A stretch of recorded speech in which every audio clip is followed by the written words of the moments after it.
All right, guys, welcome to another chat with Psychic Medium Maria Hill. Feel free to ask any questions that you want. It's kind of like open-ended. So yeah, but I'm just going to start off because Maria and I were brainstorming and Maria thought about like, oh, we can talk about using magic. We never talked about that. So Maria, can you explain what magic and who it's for? Magic is for everybody. We're magic. So, I mean, we're just transforming energy that's already existing all around us. All we're doing is we're becoming more aware that it exists, that there is energy around us, that we're made of energy. And we are just taking, whether it's like a particular style of magic or whether you're part of a magical religion, a religion that uses magic, arguably all religions use some sort of magic, whether or not they want to call it that. But whether you're doing like an explicitly magical kind of religion, like some sort of like Wiccan or something, or if you're just a person who's kind of dabbling in metaphysical stuff, you can harness it with your intention and just reroute and refocus that energy to go where you're hoping it will go. So that's all it really is, guys. Like simple little rituals that anyone can do. You don't have to be a magical practitioner prior. A lot of things that people do to try and manifest better are types of magical practices, like even writing in a journal what you hope to manifest, scripting in a journal for what you hope to manifest, for example. That's a type of magic practice. If you're charging your water with intention, you're holding your cup and you're charging it by saying, this and this and this, and then you drink it. Every time you take a sip, you're saying that in your head. That's also a magical practice. You don't need herbs and all that stuff necessarily to do that. Yeah. And when would people use magic for? Like resolving issues, relationships, manifesting? Like virtually anything, really. And there is a spectrum for how people use magic. Some people will use it more on like the light side of the spectrum. It's all relative. The light side, so more for, healing and growth and protection and stuff like that. And then, others might use it more for like what they perceive as like rebalancing energy. So it might kind of come in the form sometimes of like darker magical practices, which I'm not going to say are bad. It's just a different end of the spectrum that some people gravitate more towards. There are some implications, like of doing things a certain way. Like if you're knowingly hurting someone doing a magical practice, like unfortunately there's going to be some energetic fallout on your end eventually. So just keep that in mind if you do that. But it's that whole spectrum. And some people who are healers, will use a lot of like light magical practice in Reiki, for example, or other types of healing modalities. Oh, you're muted. Would you say magic is, kind of like creating an altar or like rituals? Like where is the spectrum and what are some examples of like tools and methods that you can use? I know you kind of just touched on it, but maybe give like more examples. Yeah, so magic can be as minimalist as waking up in the morning and setting a manifestation intention for the day through just your thoughts and you don't even have to say it out loud. Just your thoughts and your intention alone is a type of magic that humans just are inherently capable of doing this as part of this energetic system we live in. But if you want, you can go very elaborate and have an altar, and you can have a kind of religious focus altar for deities or things that are part of your magical religion. You can make up your own magical religion, have an altar for that if you want. But sometimes an altar is nice it's more as like a symbol and as a reminder that there's a sacred space in your home where you've kind of focused all that energy on, and you continue to build on it, and it changes with time just like you do. So it's kind of like an external representation of what you want on the inside almost. It's just so you fill your altar with things that are most symbolic to you and meaningful to you. You can have an altar that's invisible, that You're like, this corner, I can see this altar. It's energetically there, and you can build it up in your head and everything, and you can set it aside that way as well. So yeah, that's kind of just a more elaborate practice, I guess. And then when you were talking about dark magic earlier, what are some things that you've seen online, maybe like things to watch out for, the do's and don'ts when working with magic, from your opinion, I guess, because everyone has. Yeah, I mean, the main thing is someone who does, my bias will be more towards light work type stuff. Again, relative. A lot of people will use that as like, I'm better than you because I work with like angels and stuff, you know, like no one's better than anyone. It's just a choice of which density you want to work in. So if you are doing things against someone's will, like I'll give you an example. The other day, someone asked me about a love spell to put on someone who kept breaking up with them over and over and over. They kept getting back together, breaking up.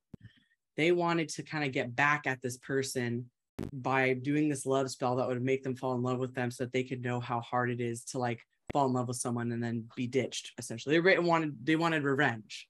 And I said, I would not recommend that. That is not coming from a place of sound mind and heart.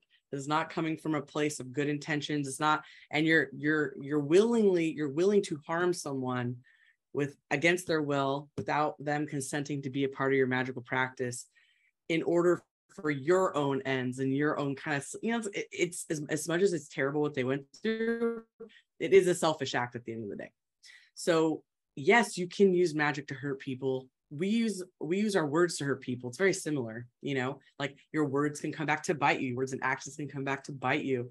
That's just a way of saying energy can come back to bite you. And it's not because it's punishing anyone. It's because the universe inherently has a sense of balance. So if you're disrupting that balance by trying to be like an angel of a vengeance or something, and take back that energy yourself, truly you don't need to. The universe is going to do that. It's a self-leveling system. And I think it helps humans psychologically to do more of the darker stuff because it makes us feel like we're taking back our power.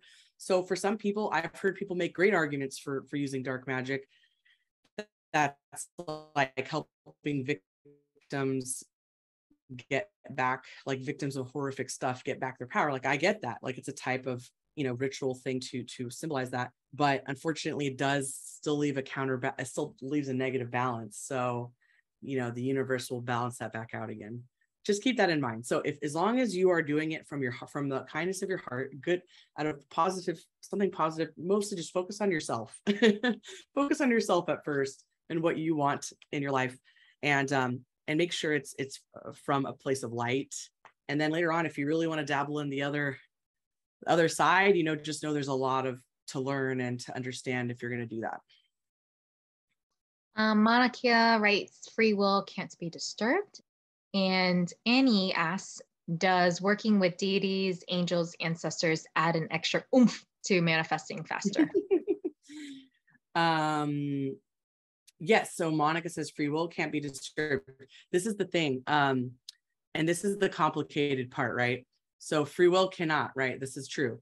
Now, what can happen though, and I say most of the time, like when people say, what if I'm cursed? I'm like, don't even worry about it. It's going to just go it's just going to, you know, but it can work sometimes. And it's all about resonance. It's all about resonance. So I've known people who have been substantially harmed by a dark magic ritual because they were in a really dark place when the ritual's done, and it kind of matched their resonance. Like it's just one of those things, you know? And so that intention, that person had a lot of self-hatred towards himself. The person putting the curse on them had a lot of hatred towards them. It kind of matched resonance and became part of their world. And it took them a long time to break outside of it until they found the ritual thing that had been buried in their yard, and they had to like dig it out and all this stuff.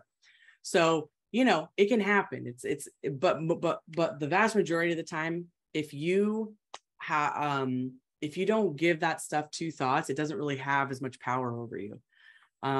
So, you know, Mystic Beauty says, I wish karma on my abusive ex, but when I stopped, then he passed of heart failure. Gotta let karma do its thing. Yes.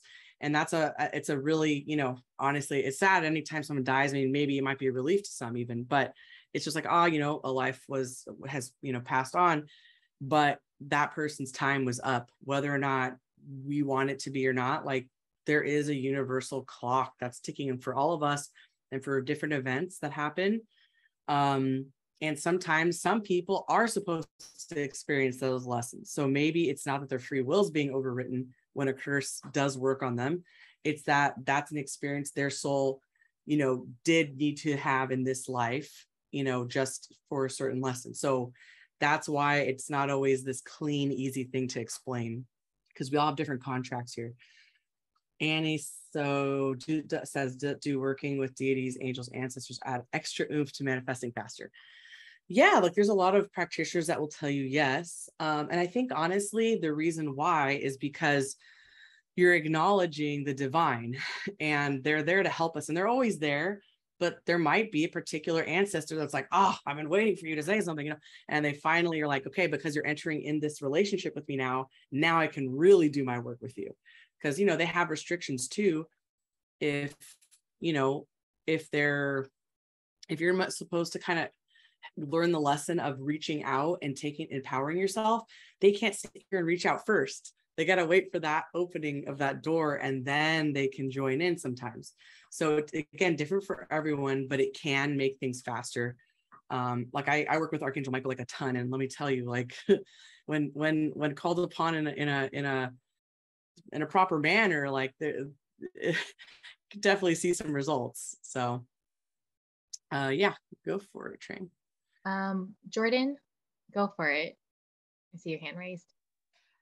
So up until like a week ago Sunday, I had never seen an owl ever, right? Ever. And an owl, it was like 6 o'clock in the evening, an owl was up my chimney, and then he like flew over me and random. It was great. So my entire life I've also like really cherished predatory birds.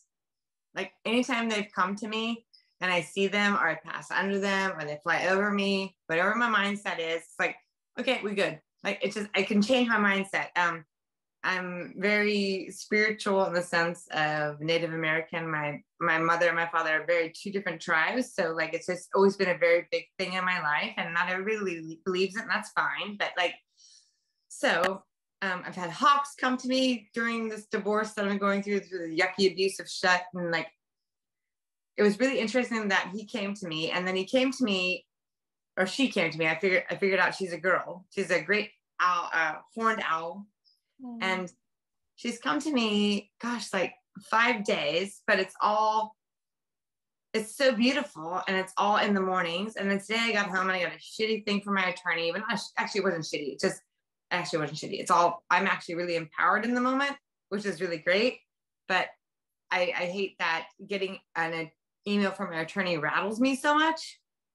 It's not, I don't feel unempowered anymore, but she's like, ugh. So I went outside. I was like, oh, it'd be so great if you showed up right now. He's so great. I just know everything's going to be okay. Because that just keeps happening to me. Like, I'm drinking my coffee and I'll think about her, and she shows up on my fence. So it was super cool. She didn't show up. Fine. So I went and I got some Amazon packages. I'm starting a business. I'm doing all these things. I'm like doing so many big things. Like, everything in my life is changing, which is really, really lovely and really beautiful. But like, everything is hard, but everything is positive, which is hard. So I pulled in all these boxes. It was super, super challenging. I was proud of myself. And then I looked up at my great window, and she was sitting at 4:45 on the fence. Oh. And I was like, holy shit. So I walked outside and I talked to her, and I was like, thank you. And I loved on her and this and this. And I don't know how to explain it. It's just talking with the angels and your ancestors. Like, I find feathers everywhere. I find feathers in the parking structure where there should not be a feather, like this beautiful white feather. I find hawk feathers. I went to get the passcode to get to my work the other day, and there was this white feather sticking through the gate, like, and I don't know, it makes me emotional in a good way. Like, I just feel like so many people are gathering around me. So many people are like, yeah, being my village.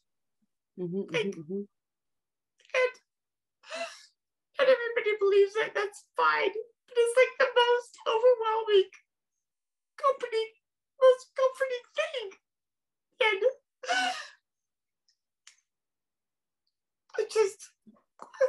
I know it's not fake. I've needed it for so long, especially like the power to leave him, the power to be me, the power to find me, and I see myself coming back, and it's great. It's amazing, actually. But like, I just find it so interesting, like at moments of blueness, when I'm putting myself down or remembering a script or doing something, and then a feather appears or she appears, or like, it's so, I just so believe in it. And it's so great to be able to share with everybody, because I think everybody here believes in it. And like, I never experienced it. I just always believed in it. And like, at the moment when I need it the most, they're there. Like, everybody's there. I don't know who they are. Like, I don't know who they are. It's the most comforting thing I've ever experienced. So I'm sorry I got emotional, but it's okay. But it's just, don't be sorry. It's like the most cathartic, empowering, fuck you, they got me feeling I've ever felt. Oh yeah, oh my gosh, that's beautiful. And just to, continue to validate what you're saying is, a lot of clients come to me with animal symbols that come to them, especially birds. It's not uncommon for loved ones to come in the form of birds, but also I do feel that there's like some ancestral team coming around you. Like, it feels like very old ancestral, but also there's an angelic presence around you as well. And it was almost like, again, that waiting period of like, all right, we're here. But we got to wait for her to kind of just to understand that she could call out to us. And in that beautiful resonance happens, all of a sudden it's almost like a portal opens, and then now you can't stop seeing it. You're going to see more and more of that stuff. And the more you acknowledge it, the more it happens, because you're like, oh, good, she's paying attention. Okay, more. And also there's a lot of ancient symbolism behind animals, but especially like owls, like, there's different gods, goddesses, deities, whatever, and mythical kind of connotations behind an owl. But it's not only wisdom, but the fact that it's a predatory bird is like, you see what you want, you take charge, you get it, as opposed to waiting in you're not getting like doves, like, it's not necessarily a time for peace. It's a time for like, for pursuing, dropping, seeing things that are above you, and then swooping in and getting it, because now you're starting to understand your path and you're clearing out all that crap. And just like many of you here have gone through a similar kind of journey of maybe leaving something toxic, something dense, and then as soon as you can push through that, bam, things blow open, but it's a cycle. So then the next thing you might close back up again, it opens again. As long as you're willing to continue to see this, it's just going to make things go faster and faster. So, and congratulations on your business and kind of taking the legal action that's necessary. And like, that's stressful as hell, but very, very just good predatory, go and get it. And I think Monica said something. Mystic Beauty, which is Monica, said, Maria, correct me if I'm wrong, I feel the bird is a loved one of hers. And it could be, it's a blend of things. I feel there's like a team. It feels like several beings around you at once. Definitely got to be some sort of familial connection or ancestral connection. But you're being groomed at this point, I think, as many of you are here, to pursue the next kind of level of, I guess, consciousness. Like, I hesitate to throw around words like that, but to, you're all here today because there's a little tingle in your consciousness that's telling you like, hey, I want more. Give it. And for whatever reason, you tune into my goofy butt. No, I feel like about it. It's definitely someone. It's definitely an ancestor. I think it's my Aunt Esther. I really think it's Aunt Esther. And I feel like they're like leading me out of the darkness, if that makes sense. Exactly. Well, you got a white, you got a barn owl. They're white, right? You said. No, I have a great horn. She's a great horned owl. It's Wow. amazing, So and I just feel like I feel like that's her, and it gives me so much peace. And you're right, like the more I see it and believe it, the more it happens. And it's kind of like, I don't want to dumb it down, but like you buy a car and now you only see that car all the time. Yeah, because you've attached your energy to it now, and yeah, so that's different, but yeah, the same. But it's just, I think what's been so interesting for me is over the last week and change, it's something I always believed in so much, but I never really saw it happening. Does that make sense? Like, I was sitting out the other morning, I was blue, and I was like, oh God, if you could just show up, I'd be so stoked. I'm just so stoked because it'd be a good day. And I probably shouldn't put all my weight in you, but like, it would be a good day. And I know it's gonna be a good day. And it's like super early. It's like 6:45 in the morning. I'm having my coffee outside. And not but 30 seconds later, does she show up on my fence? That's wild. It's super crazy. Like, I was like, okay. Like, so I just wanted to share. So thank you. Yeah, I am. Oh, that's beautiful. I'll just keep embracing it and not looking for it, but if it shows up, it shows up. But it's such a hug. It's such a embrace of a different type of love I've never felt. And it's not scary. It's overwhelming sometimes because I just always believed in it. I just never felt it or saw it happening. And now it's like, oh, all the work, all those things that you thought, all the things that you cherished, all the things that you put validation into, and now we're going to give them back to you. So maybe it goes back to the whole thing of waiting till I was ready to see them. Yeah. And many of you will have, as you start to get more on your kind of mystical path, you will have more beginning. It may not be the right time. We have the right idea, like cool, we're open to it, but it's not as powerful as when it comes in when you really need it. So like Jordan is like, it's literally like the timing is powerful. So every time Jordan is seeing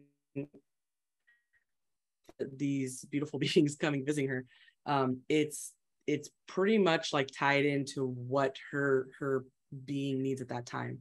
So if you're not seeing him all the time, guys, don't worry. There's a reason. Before I was hospitalized, I saw there was an owl that just sat outside my window, just hooting, and I was like, oh no. And I had just done a live stream where people were like, don't owls represent death? And I was like, oh no. And they do, but not necessarily literal death always. Sometimes they can. They represent a lot of things, but I was like, oh great. And I did almost die. I did almost die in the hospital. But like it was a rebirth actually. What happened was like the death of a previous me, and it was the most excruciating freaking journey the last like couple of years. Been awful. But then now I'm finally coming at the tail end of it, and it's emerging something I could have never imagined.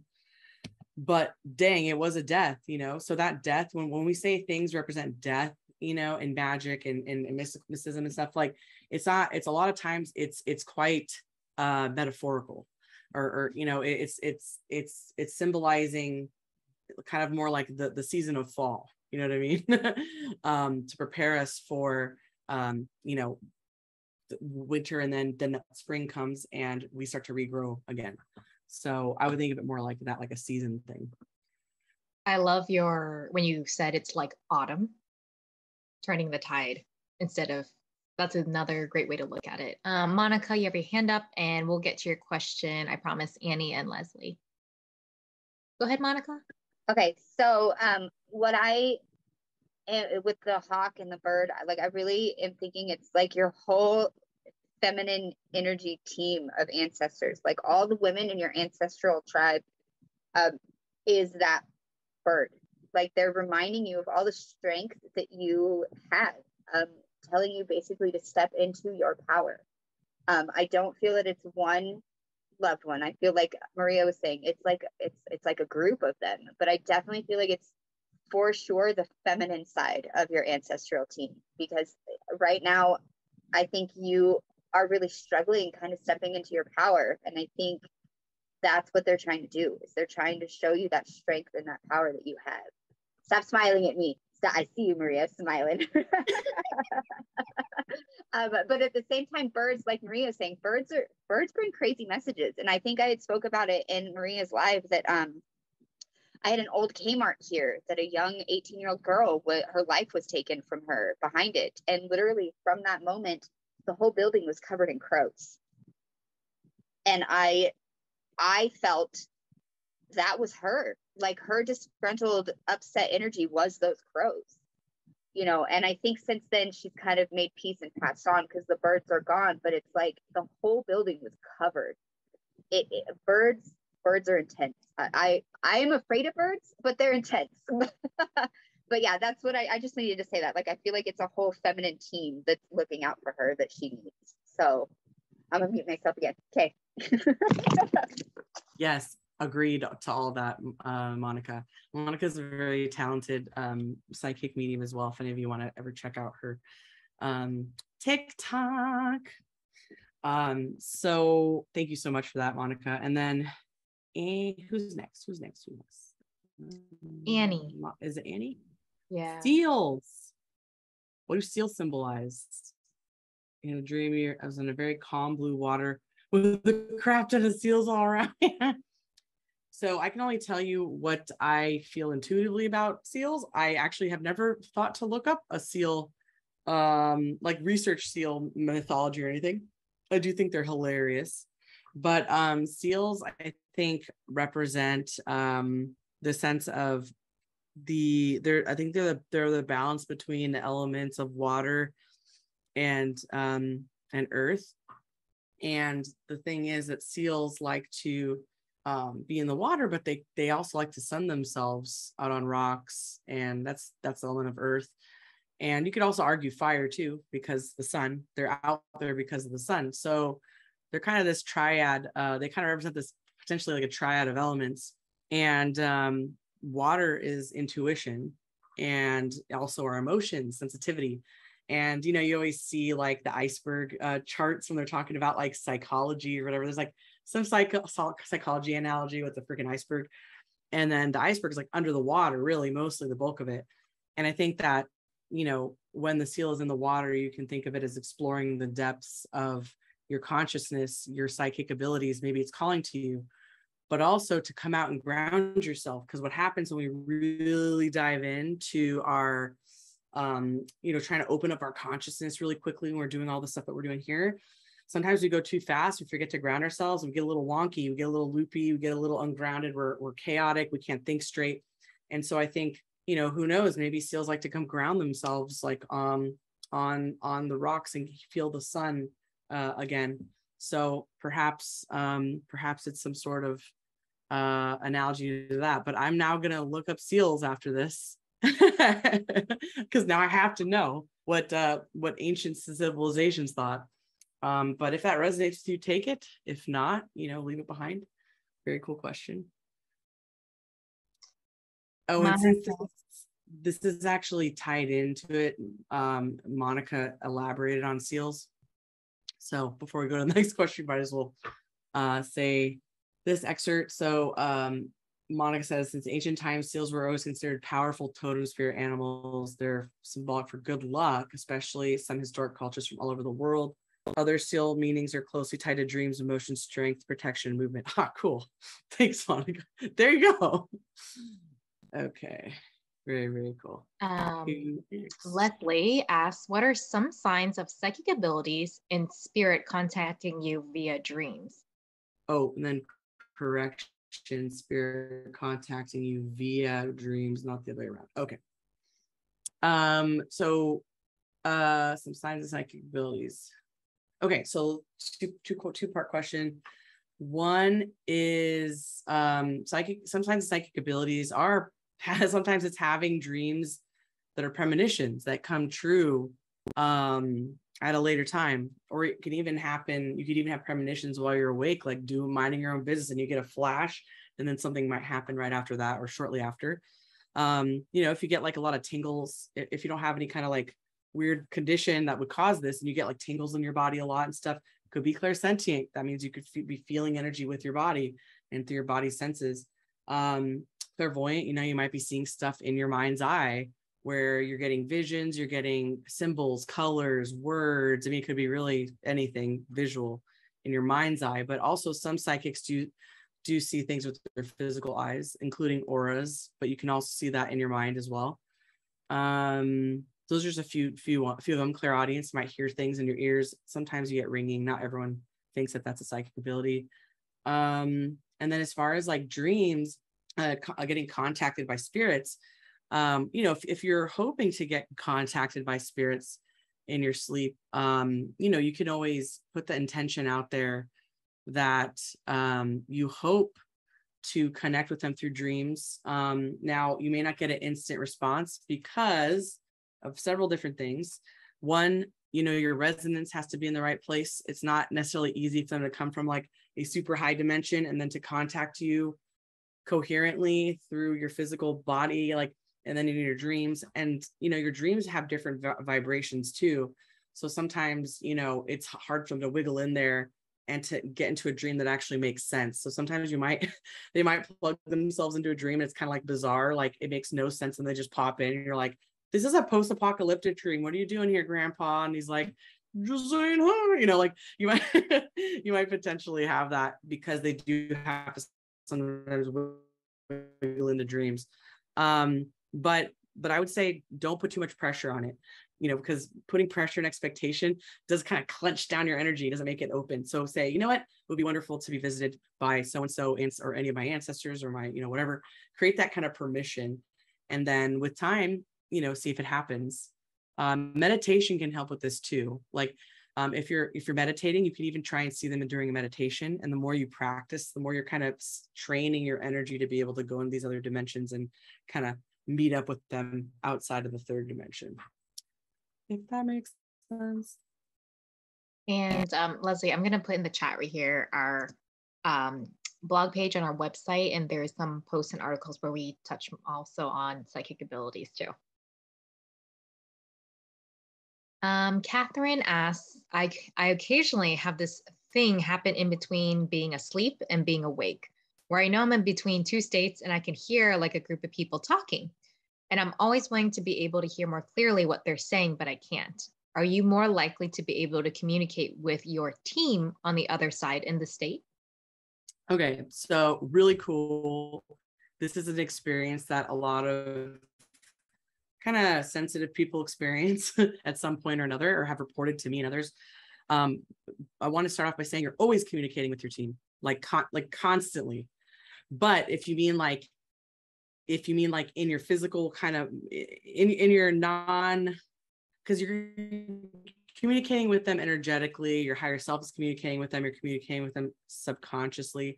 But if you want to consciously like communicate with them and remember that connection, yes, like between that two states, you're basically picking up on there's like a bridge almost between dimensions. There's like a transition between each dimension. And sometimes you're in the middle. So you can hear the other beings that are overlaid over our reality all the time that we just don't see because we're just very rooted in 3D. So when you lift up just enough, you might start to hear everything, including old energies of your home. If your home's old, the land, you might pick up on all kinds of stuff. But yes, you can. And actually, that in-between state can be a lot of times achieved during meditation. A lot of people will reach that unintentionally during meditation. And that's why I say, like, during meditation, it's great to project out what you want to manifest, what you want to heal, because you're in that dimension where things just kind of move quicker. So it can kind of help you connect a little easier. But yeah, but if you can't do that, if you in that state, you know, your guides are always listening. They're always there, always picking up on stuff. I'm going to go touch a little bit back on Annie's original question about manifesting faster.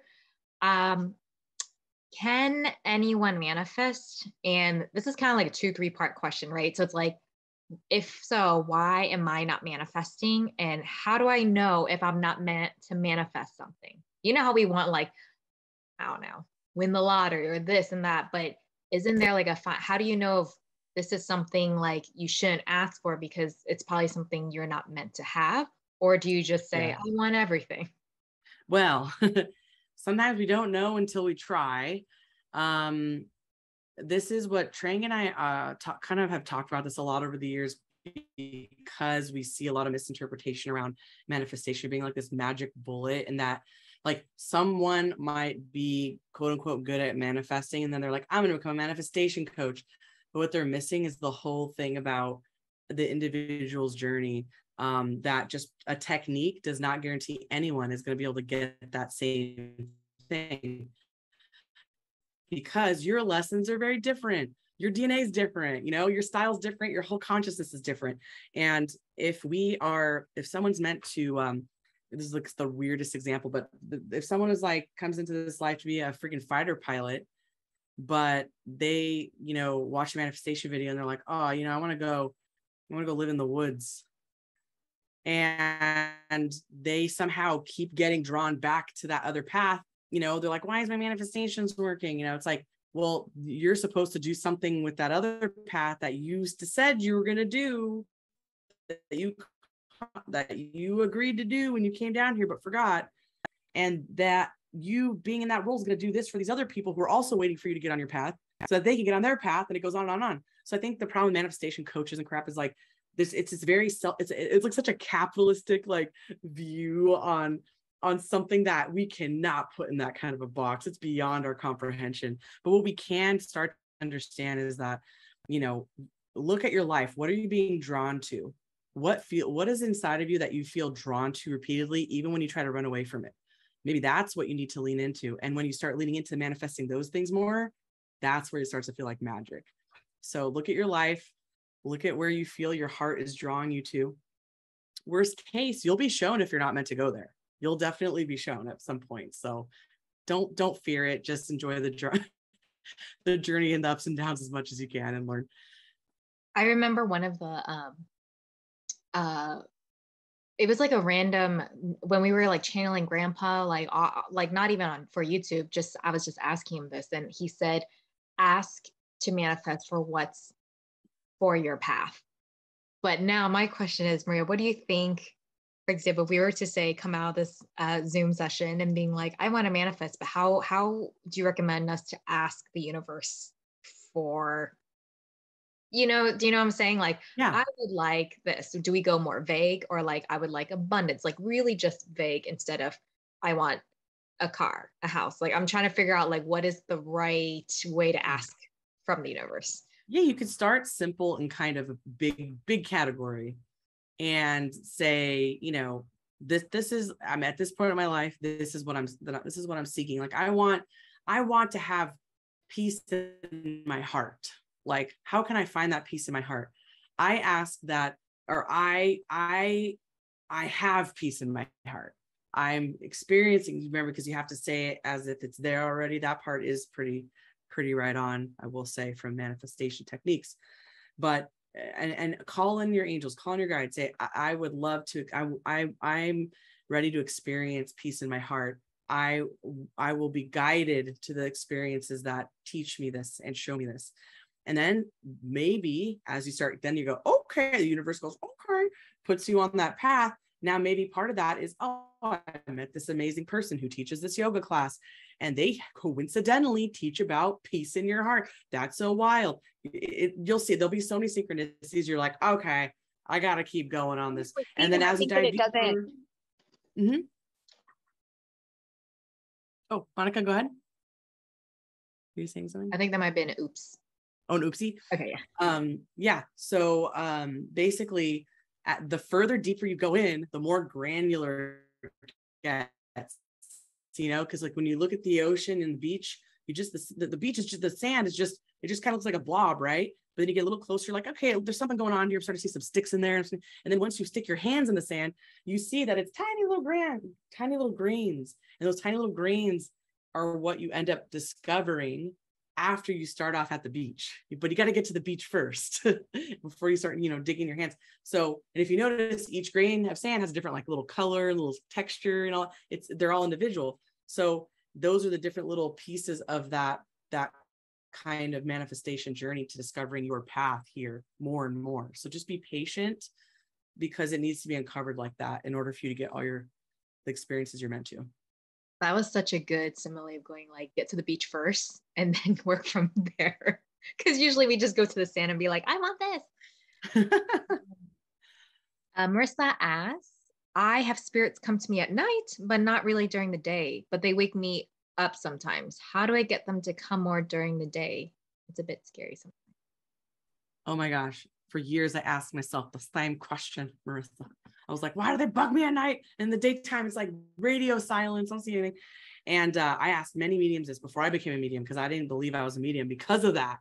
I was like, I must not be, because I only see dead people at night, you know, and real mediums see them everywhere all the time. Total misunderstanding. That's not how it works. But basically, the reason you're seeing them more at night is because you're letting go. You know, your body naturally starts to drift out, starts to separate from your astral self, which is like your energetic body, essentially your consciousness, starts to separate to go to these other dimensions in order to process earthly energies, past life energies, future energies. That's why all this weird stuff happens in dreams, because it's literally like imagine a place where everything you thought came true instantly. That's the dream dimensions. That's the astral plane. So that's why it's so chaotic, right? Because everything from our subconscious during the day and weeks and years are just blowing up, essentially. And some dreams become more coherent because we have a very solid pattern maybe that night, and it needs our attention, or something has been repeating so much that it is dominant and becomes energetically dominant, becomes a very dominant dream. So as far as like what's happening is at night when you're separating, you're already going closer to the like dimensions that spirits kind of more naturally can get to a little easier, because they're not non-physical dimensions. But when you become, the more you accept that the spirits are still there, you just have to use your senses differently. So what I realized is I can feel them during the daytime.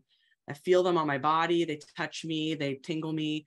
I get flashes of faces in my head, and colors and names and intuitions. I hear things, my ears ring sometimes. That's how I realize they communicate with me in the daytime, because my senses are different, you know, in the day than at night. My body's not separating from it, from my consciousness in the day. So it's more of like daytime mode, medium mode, and nighttime medium mode. You just got to get to know your version of each of those and then hone that. So at nighttime, you might be like, nah, bitch, just leave me alone. Mama wants a good sleep. But then in the daytime, you're like, yes, let's practice, everybody. You know, you have to learn to set your boundaries based on your lifestyle and your needs. Leslie says, this is what happened to me, and I get dreams with spirits asking me for help. It's been so unintentional on for me. I never set out to get in contact. That's the crazy thing, is when we don't try, a lot of times that's when the stuff happens. And you're like, but I didn't do anything. It's because your soul knows what it's here to do already. It's already figured it out. Our consciousness, but we're supposed to kind of rediscover it during a physical life. So we kind of are like, but I didn't say anything. It's like, you did, you just didn't remember that your soul, your consciousness, and is here to communicate with those things, or to at least understand them in some way. So you're born. So that's why you become born into a family that allows you to have those gifts, which I find a lot of times are genetic. they run in a line. If you really track it back and get grandma and great grandma and also to really admit the truth, you'll find it goes back pretty far. So, you know, you're now going, okay, I didn't consciously ask to do this. It's happening. Might as well learn to get a hold of it. And whether that's, you know, creating better boundaries or actually expanding it more to understand it better, you have to kind of go with where you're feeling led. But what I will say is, any of you that are kind of like feeling fear, there's nothing to be afraid of. Like, really, first of all, like for all of you have such like beautiful lights coming. You're just wonderful light people. That energy of itself, it scares away the darkness. It's very uncomfortable to be around that. So just do your work in peace and love from your heart. You're going to be fine to explore this stuff, unless you just suddenly decide you want to like be Sabrina and like Sabrina the Teenage Witch and just like summon demons and like sign a deal with Lucifer. And even then you might be fine. I mean, honestly, it's all what you make of it. So just explore it with love in your heart and enjoy the journey. Oh, no problem at all. Leslie says, I set boundaries at night because it did scare me. And then Marissa says, thank you. I've been practicing my abilities more during the day and notice I feel and sense spirits differently. I think I need to set the boundary. And I know you mentioned that before, Maria, because a lot of people have been getting inklings or being bothered by spirit. And you talk about you have to be like, hey, I'm working, leave me alone right now. Oh yeah. They don't mean to be pushy. They're just like, look at this person who can see you, and they get all excited. And because they do kind of become so used to becoming an energy that can just flow into anything, that you kind of have to remind them that we meet people have to have some boundaries or we'll lose our darn minds. So you just have to remind, they're not going to get mad at you, not going to like be vengeful. You just gotta tell them like, oh, you know, I'm not open for contact right now until I otherwise state. Basically, that's it. Kind of like you're open, like your business statement. I'm open for business, I'm closed for business. Leslie says, I was called a skin by one. Yeah, literally, right? We're just like, yeah, this is a skin. This is just a temporary skin that we're wearing. Monica says a gatekeeper is uber important. Yeah, you can have a gatekeeper guide. It's a pretty traditional concept to have a gatekeeper guide. I used to do that. I used to have like a designated gatekeeper guide. He's actually visited me before, and my particular gatekeeper guide is literally a Mongolian warrior, and he came one night to me in full armor, and I didn't really know exactly the details of Mongolian armor, and I just like photographically remembered it, and I looked it up the next day, and it was like dead on like traditional like Mongolian armor, and I had seen him in a meditation years prior, and that's how he introduced himself. Even if you don't know your gatekeeper guide, they're going to do their job anyway. Just ask for a guide. You know, your angels and guides come around you when you're making contact. They know what to do.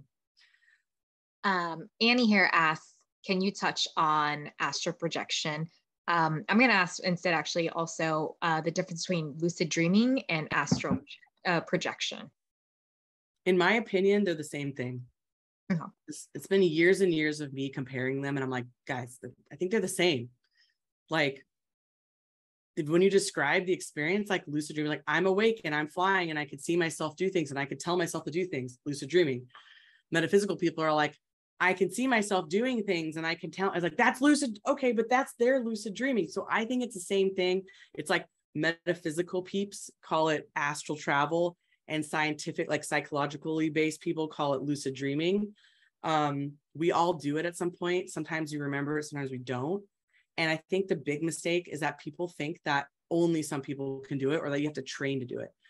No, you can train to to remember it more, and to kind of engage more in that experience consciously. But our astral, whether or not we trigger it to happen, our consciousness is going somewhere else to dream. Even if you don't have dreams, it's still happening. It's just different people have different tolerances and stuff. You know, some people are just more connected with other realms in a way that they can remember in their physical brains. How would you describe the difference between I'm just in a dream versus astral projection / actually lucid dreaming? Well, astral projection too is not always in a dream. When you're sleeping and you remember things, like, yeah, you're actually projecting like during sleep. So it's like, and you might be in like what we call a dream. You could also actually project into a real environment where it's not a dream. And you can watch like your aunt and uncle have an argument in the kitchen or something at their house, all the way like across the nation from you. Like that is also astral projection. You're just doing it. You're there's another word for it too. Is that bilocation or something like that? Why is the term escaping me? But basically, you can also use it to like collect information, you know, like in Stranger Things, 7, did I say 7? 11, sorry. 7-Eleven. Okay, so 11 basically is doing that. She's projecting her consciousness for this top secret organization to collect data like espionage and stuff. which has been researched. But yes, sleepy time. I'm going to project myself over to 7-Eleven after this. But that's just other ways you're just projecting your consciousness into somewhere else. That's really all it is. Is this usually when you're doing this, do you feel, is it common to feel, or all the time to feel like you're floating out of your body? When it's in a dream, when you're sleeping, yeah, I think that's when it happens. It feels more like that. Or when you're meditating and you're purposefully like trying to astral project, yeah, like you're going into other dimensions. So you can very much feel like that non-physicalness of being just your consciousness just floating. Whereas like if I'm sitting at my desk and I'm getting into this meditative state, to go somewhere, it may not quite have the same floatiness. I don't know. I notice it's different for me when I do it like that, as opposed to just like in a dream or something. And there are different dimensions we're accessing during sleep and stuff, like as opposed to like during a meditation or, you know, trying to translocate somewhere consciously with your consciousness. That word that you couldn't remember earlier, is it remote viewing?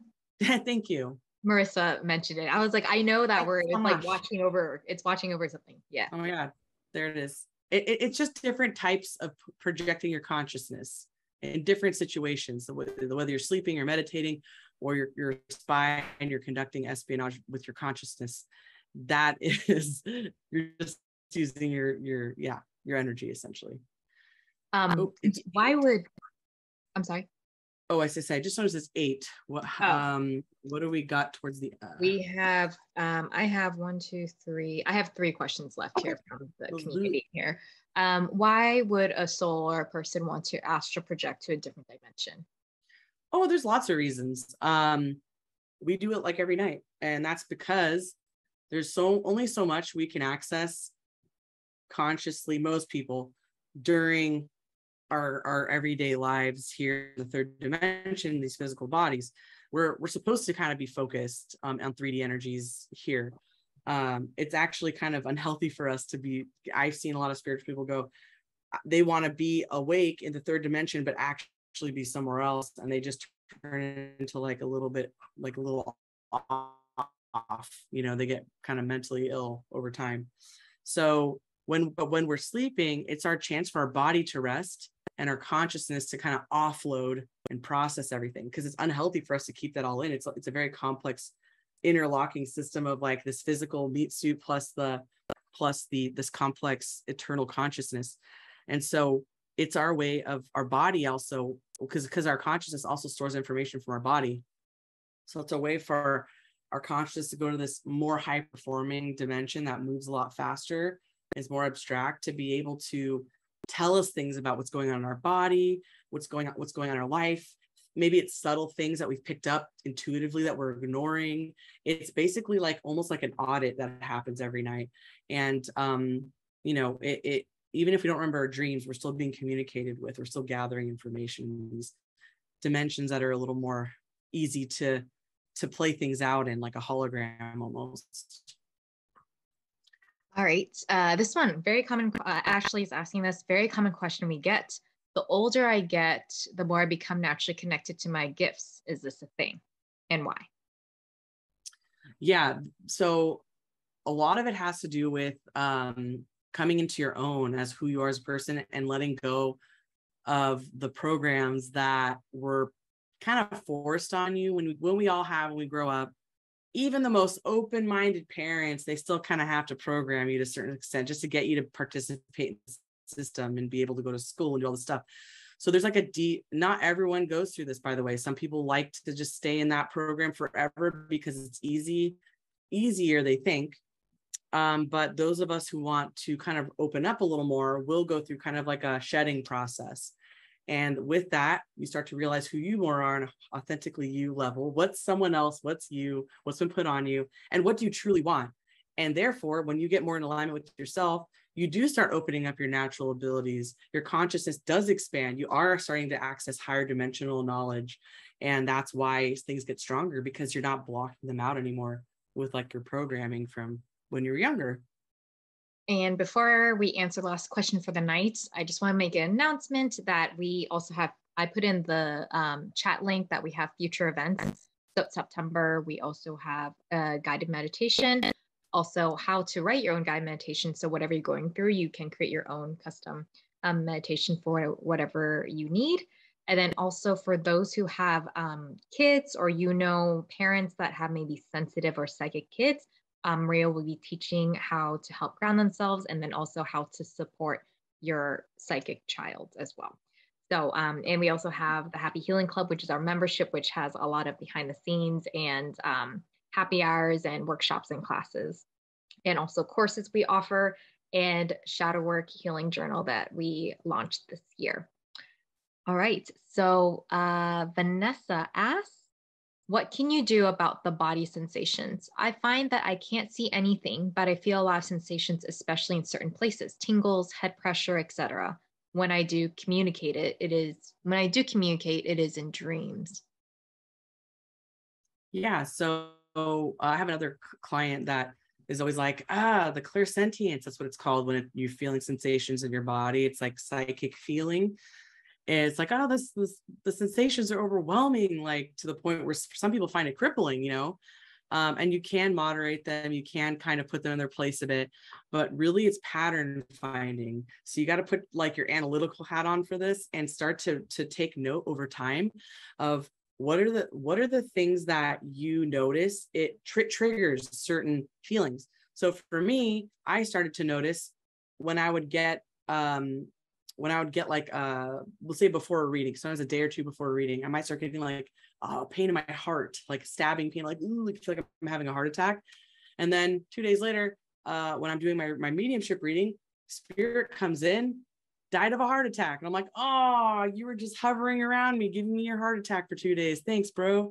And so basically you start to make a correlation, like, oh, I can feel how people died. Like I one time started choking at an event because a spirit that had drowned was next to me. And once I actually got to the person who wanted to bring him through, like when I brought that person forward, I was feeling kind of went away. I was like, oh my gosh, like this person drowned. So you start to make correlations. Like I noticed that when there's like a tingle, like a T tingle goes across my back of my shoulders, down my spine. That's like my first sign that there's a spirit in the room.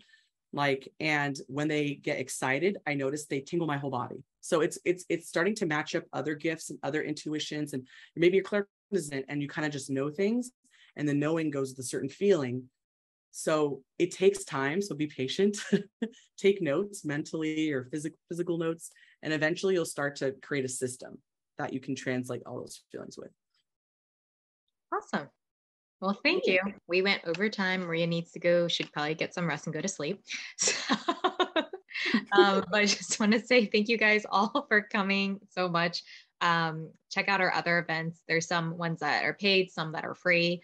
So again, it's always good to see you guys, some familiar names and faces. So thank you again. Oh, wonderful. Thank you guys so much for being here. Hope to see you soon. Good night. Good night.